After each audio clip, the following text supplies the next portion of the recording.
Give me 60 seconds आणि तुझी morning routine कायमची बदलू शकते.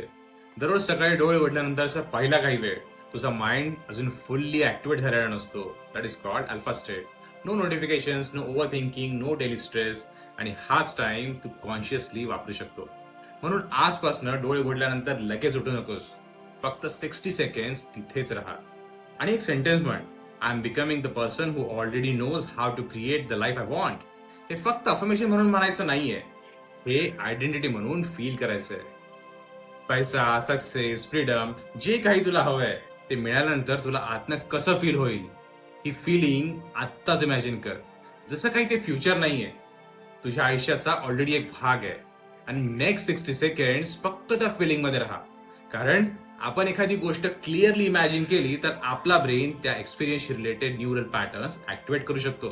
म्हणून सकाळी डाऊट सुरू होण्याआधी तुझ्या माइंडला एक नवीन डिरेक्शन दे आणि नेक्स्ट 30 डेज याची प्रॅक्टिस कर. आणि एक गोष्ट लक्षात ठेव, हे विश करून नाही तर आयडेंटिटी म्हणून कर. I am becoming the person who thinks, feel and act differently.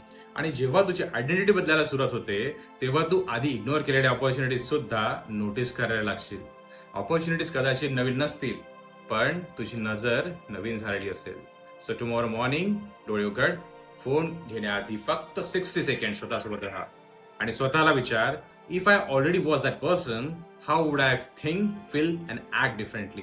Save this reel. अशा बऱ्याच एक्सरसाइज मी माझ्या हिलर्स क्लब कम्युनिटीमध्ये घेत असतो. बायोमध्ये दिलेल्या लिंकवर क्लिक करून आत्ताच त्या कम्युनिटीचा पार्ट हो.